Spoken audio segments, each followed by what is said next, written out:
My name is Mike Chamberlin. I am the co-founder of Openfield. We're in San Francisco. We're an advisory for agencies, marketing agencies of all types. And we kind of help agencies grow and scale and evolve, especially kind of like to meet the moment in the market. We do quarterly surveys and we talk to founders and owners and operators of agencies all the time. And one thing has come up a lot the last 4 months from the start of this year is there are more people more interested in transition moments like exits and succession planning and evolving their service model. We've had multiple conversations about that. And we thought it would be a really great idea to get together with an expert in mergers and acquisition and exit and transition moments, Simon Phipps.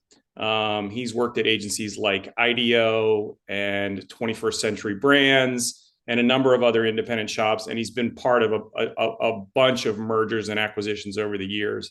And we thought we'd bring his expertise, talk about this. It seems to be a bit of a moment right now. Maybe it's economically driven with tariffs and inflation and all that stuff. But certainly people are really interested in the topic. So really psyched to have you, Simon. Thanks for the time.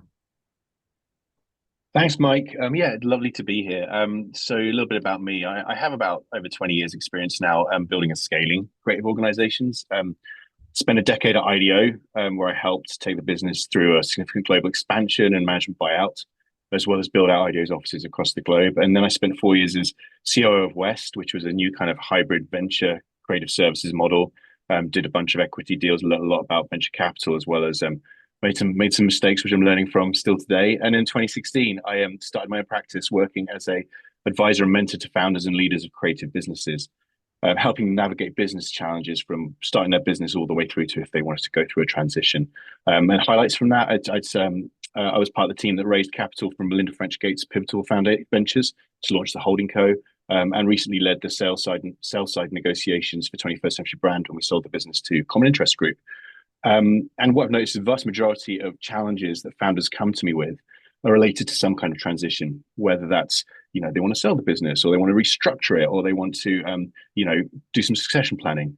And, whatever situation that's in, one thing that always rings true is that there's things that you should do in all those circumstances to make yourself attractive.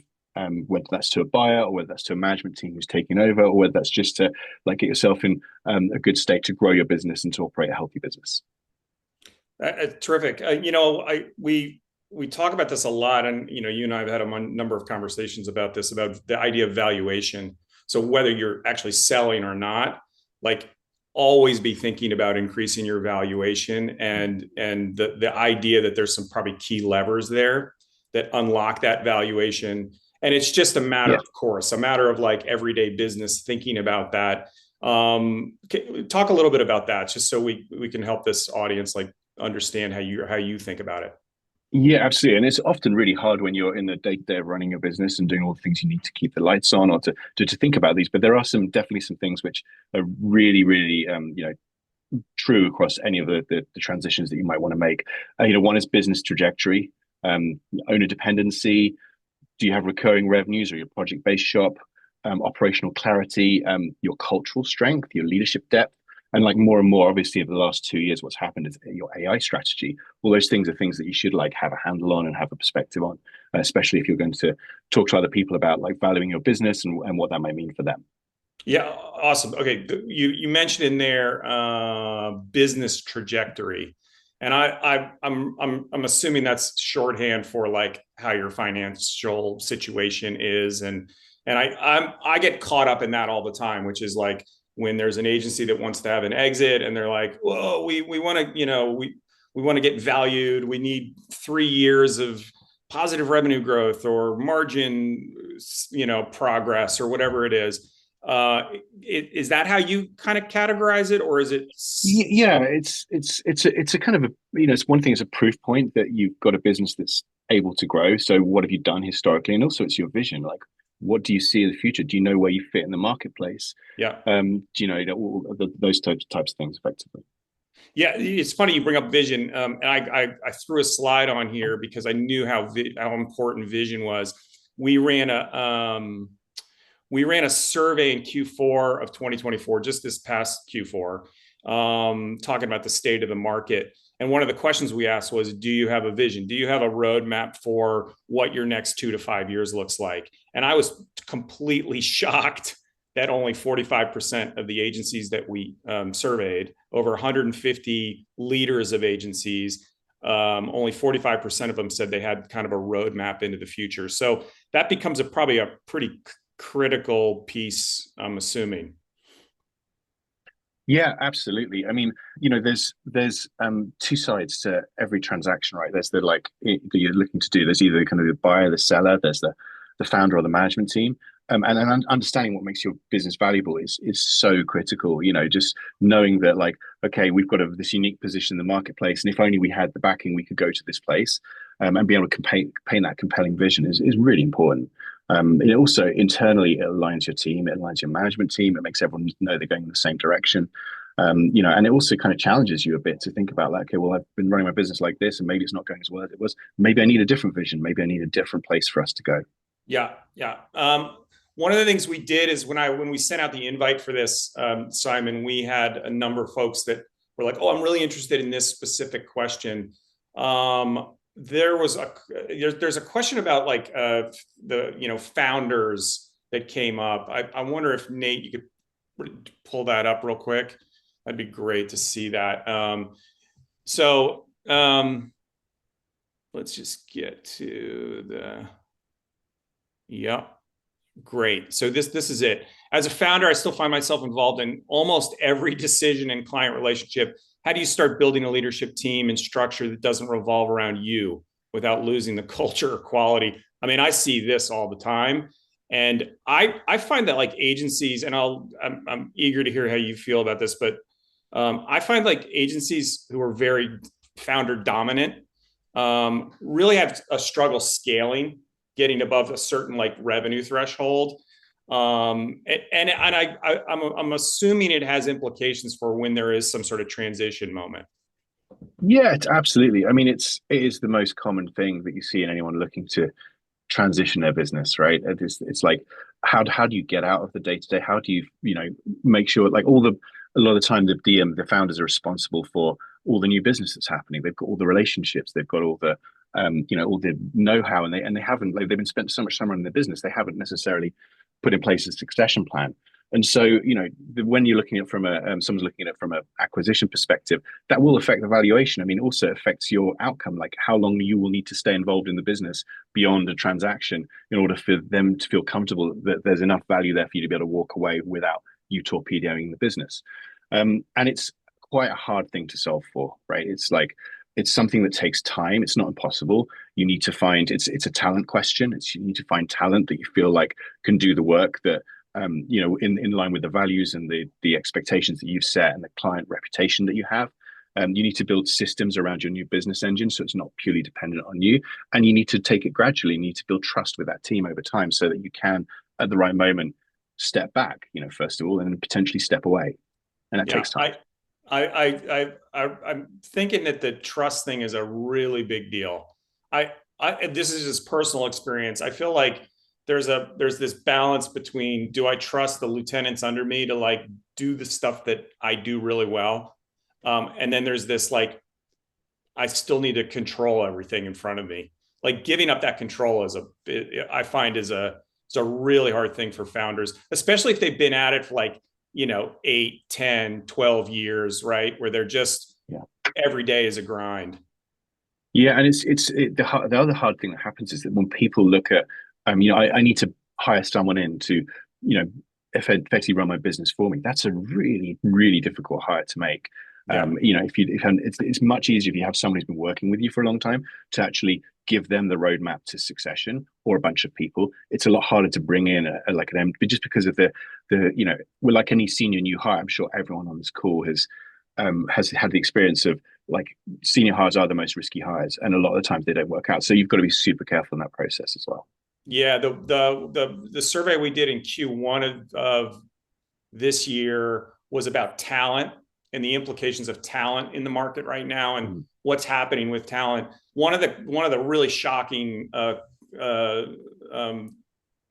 responses to a question was about attrition and how pervasive attrition is in the market. And really at that kind of lieutenant level that sits underneath leadership, there's like a mass exodus of talent at that level, kind of, I'll call it like director level. And that's putting a ton of pressure on leaders to do more or roll their sleeves up and do things that they might have offloaded to that person. And it's also putting a lot of pressure on the junior people who might not have the reps to like do that work, to do that new business deck that's due on Friday or whatever it is. Right. You know, when we talked, you had some, when we talked, I don't know, a few days ago, you had some really great strategies on kind of like, you know, what you can do now, specifically, to increase valuation or get ready for a transition. And it's more of like, you should be doing these things all the time, but maybe you could like take us through these things. Yeah, and you know, we touched on some of these already, and like I just got a few three in here. There's more things that would be good to do, but you know, the really important ones are like clarifying your vision and positioning. Where do you fit into the current marketplace, and where could you go? Because that's the thing that's going to be, you know, do people, when someone's looking to acquire a business, they're looking to see how you're going to fit into their ecosystem, and is there an opportunity for big growth, and are you bringing something new to the table that they don't already have? And that all helps with that conversation. And similarly, if you're doing that to inspire your management team, it's a really good exercise to do. If you want to find the right person to come and succeed you, you need to have this in place. So it's all very important from that perspective. On the where do you fit in the current marketplace piece? There's a lot of discussion with agencies, or James and I have had a lot of discussion with agencies regarding evolving service model given the moment. Like, how we need to evolve. We can't just keep, and maybe a lot of it's like maybe the capabilities are shifting because of AI and things like that, right? Like they're bringing it in-house, or ChatGPT is doing some of your like copywriting or whatever. It's shifting like the nature of how we service our clients. Is that fit in the marketplace? Do you see that as a big evolution for agencies, or like how would you like categorize that? I mean, so the way I think about it is that you know, you have an awful lot of more opportunity to innovate your service offering at smaller scale than you do as part of a big holdco, right? You just don't. You have like you can be nimble, you can do bespoke things, you can make decisions that you couldn't make if you're part of that big infrastructure. And so that innovation, I think, is key for defining these new service models that are going to be required as a result of the AI movement that's happening, the current economic situation we're in, you know, the move to like more freelance, less core talent. All those things are going to require a lot of innovation in the space. And if you can do that innovation and make yourself you know, successful as a result, and run a successful business and have a successful vision, that will make you super attractive to anyone in these holding companies who are looking for the next service offering that they can acquire, and so they can be innovative, because they don't do the innovation, they acquire to get innovation. And that's a really key place that you can play. Yeah, just a quick little add-on to that is that I find these like two camps, right? There's this one camp that's like taking a defensive mode right now, and like covering their bases, and like, oh, how it's all going to shake out. And then there's other ones that are other agencies, and a lot of agencies are starting to see this as even though it's like very disruptive to their model right now, they're like, we're going here. We're going to take the step forward. We're going to evolve into a place, and they're seeing it as an opportunity market rather than this like doom and gloom, which I think is, I think it's really good that a lot of agencies are taking this as a positive rather than like, oh, it's going to destroy us. Yeah, completely. What else you got? So the second one is succession planning. We talked about this. How might you start to shift founder-dependent functions to others? You know, how do you begin that process of delegation? You know, make yourself to a place where, you know, if your goal, you know, there are some founders who actually really love what they do and they don't want to leave their business. They just want to change their role relationship with the business. right? So think about where you fit in that. Are you looking to like, I actually want to be done with this business, and so if I need to be done with it, I need to bring in the right management team, or I've got the right management team, I just need to give them some time? Or are you like, you know what, I would prefer if I just wasn't running the day to day, that I wasn't dealing with HR, that I wasn't dealing with cash flow and all that, and I prefer to bring someone in to run that piece, but I love the bit where I'm in the room with the clients and I'm delivering great creative work. Like, where do you fit in that? Like, figure out what your strategy is there and what the right way is to start moving some of those functions you do want to shed to others. So do you find in your experience that there's more of a 1 foot in, 1 foot out kind of approach, or is it like, is succession planning in your experience much more of like handing the reins over, or is it just too hard to hand off the reins over? It varies. It really varies. I mean, every founder, people have there's archetypes of founders for sure, but there's a lot of founders who genuinely get a lot of their I guess their passion from being in the room delivering creative work, or some founders get it from closing the deal. Some founders get it. There's all sorts of, you've got to figure out what's your intrinsic motivation. And some of people are just like, you know what, I've done this for 10 years. I'm ready to just sail off into the sunset. That's cool too, right? It's like know where you are in that. And you often have a place where you have founders in different places. So you might have 2 founders, 3 founders. One of them's ready to sail off in the sunset. One is loving what they're doing. One wants more of a role in the business. And you just have to figure out where everyone fits in that ecosystem and plan for it. Terrific. And then the final one here is like, just get your house in order. It's something that is often, I find, it's one of the reasons I often get called, is because people just put this off for so long, and you end up in this actually a bit of a crisis when you're going into a company. They don't have the right financial systems in place, operational infrastructure in place. And that makes it really hard. If someone was to turn up tomorrow and go, hey, I'm interested in your business, and you don't have this stuff in place, it's going to be really hard. It could be a deal killer straight away. If you start going into due diligence, you start like taking a close look at the books, it can be really, really challenging. So just, begin that process, make sure you've got a great, you want to call it operating system for your business. So you've got really good back office support through bookkeeping, accounting, through HR consultant that you can use and bring in if you've got some situations, good legal counsel, and internally make sure that you've got your processes laid out, that you understand how things happen, that you can articulate to other people. Because again, that also helps a bit with succession planning too. Right. Are there any, like, I mean, this is just like my opinion, but I was always just like, we needed 25% revenue gains a year for 3 years, and we made sure our margins were above 25% or 20%, whatever it was, for 3 years running to be attractive. Are there any like default kind of like indexes that you see that like people should, that's a question that's asked to me all the time. Like, what should we be doing? I mean, it depends on the buyer, and it depends on the founder and what they're looking to do, right? So you can run a really successful, healthy business and you're not interested in selling it. It doesn't have to be super high growth. You can just be turning around a good profit each year, drawing down a nice share of profit at the end of each year.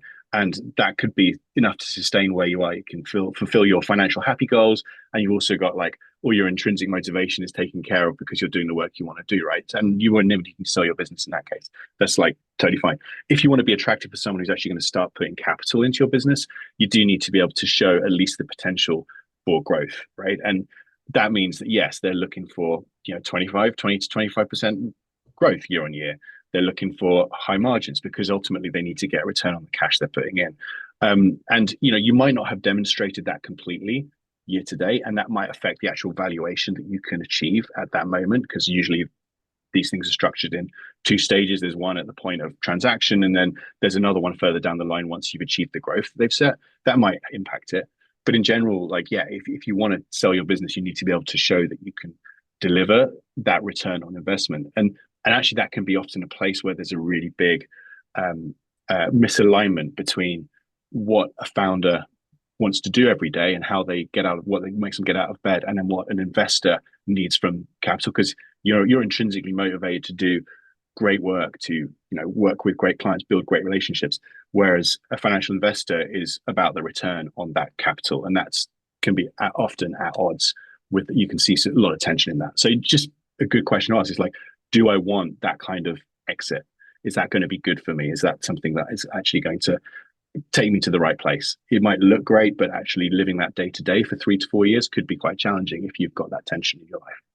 Right, right. On the operations piece, is there a how important is something like your go-to-market process and things like that? Like we talk about operations, which is just, running a tight ship kind of thing.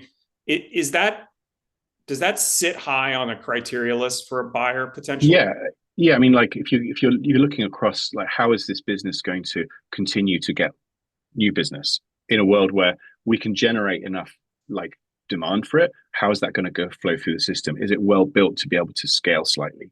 You maybe doesn't need to have all the things in place. Those things are important. If it's just, everything's like everyone's starting work without signed contracts, right? That's not a Yep. good thing, right? That could be very challenging because you just got so much risk in the business, and that's what people look at. Where's the risk? I get that there's this great vision for a business that can do 25% year on year over the next 3 years, but when I actually get under the hood, wow, there's a lot of risk in here because no one can articulate the process of how we get from A to B, and we start work without signed contracts. We do all sorts of things that actually take away the potential to get to the place we want to get to. Yeah, that's really good to know. I think we got another question from this one's great. And in your experience, what's something that often gets overlooked or undervalued inside an agency, but turns out to be critical for long-term success? I mean, we talked a bit about this already. It's what is your unique selling point? Like being able to articulate that, being able to say that, you can run a great, like, marketing services business, but unless you can persuade someone about how you're going to fit into their ecosystem and why they should see you as a really strategic fit, and they'll do that work themselves as well. It's hard to identify, like, who might be a potential buyer, for example, like, or when you are talking to potential buyers, why you can convince them that this is a really good investment for them. So just really, really having that understanding of your unique selling point and how that's going to unlock your growth is really critical. Yeah, and then things like attrition and retention rates, those kinds of things probably, I've seen those questions asked a lot. Like, are people staying? Like looking for those underlying kind of themes in Yeah, the business. there's definitely been a shift in the talent model used to be the case that specifically holding company models where I'm buying a pool of talent as well, and it's a Right. captured pool of talent, and that's really great because it means that's shifted as the kind of operational models have shifted towards being more really killer 18 core team and then more bigger freelance network. And so those things have changed over time to some degree. Like the obviously you want to show that you can retain really good exceptional talent, but you don't necessarily need to show that you're building a big team to do it, like a big kind of committed team. You can, like, split your freelance. It's actually in this volatile environment we're in, having a model where you've got like a small core team and a big freelance network is a lot less risky than where you've got, like, 100 mouths to feed that are all on your payroll every month. Yeah, that like freelance versus kind of FTE question, and the balance is really a hot topic right now. I mean, people are talking about it a lot. Obviously there's economic benefits to having a lot of freelancers, and that's probably super attractive because it's not a huge hit to your bottom line. But it also, do you get the same quality work over and over again by using these Yeah. random folks here and there? So yeah, I'm not totally sure that the market has figured that one out. There are a lot of freelancers that are looking for work right now, but certainly it's do you have the people that are there folks that have legacy on a client's business that can bring that, like, knowledge to bear every day? Those things become important as well. Yeah. Do we have any questions? If there are any questions that have popped up that people want to put into the chat, please do. One of the things we've been doing at Openfield is a readiness assessment, which is a really quick turn. Like we essentially survey the founders and leaders of agencies, and we get a score on, and a lot of the things you've been talking about. We give them a score on vision, their business health or their financial health, operational maturity, market positioning, and then talent and leadership. I'm I'm assuming that when they get that score and then there's a set of recommendations. When we've done this, the thing that comes back more and more that people have questions on are market positioning, which is just like, how are we positioning ourselves in the market? And it's almost less about differentiation now and way more about like the things we used to do that we were known for kind of like have been taken out of our model, and we're trying to figure out how to evolve. I'm assuming you're seeing that a lot, just like everyone's kind of scrambling around, and it's probably AI related. Yeah, I think definitely a lot of it is to do. I think no one's yet landed on where the AI is going to take us. I mean, I certainly know that a lot of content creation, content writing agencies have had a lot of their lunch eaten by, even though they could probably do better quality work for sure than a lot of AI. There's a lot of the kind of day-to-day stuff that people are relying on AI for now, and that's challenging, and it's starting to eat away at a lot of places. Like, I've heard of CMOs who have told brand strategy companies, it's all right, I asked Chat GPT, I don't need you anymore. And you look at that and go, wow, that's really terrifying. So I think that there's definitely we're going to see an evolution of what service models need to be and how those companies position themselves.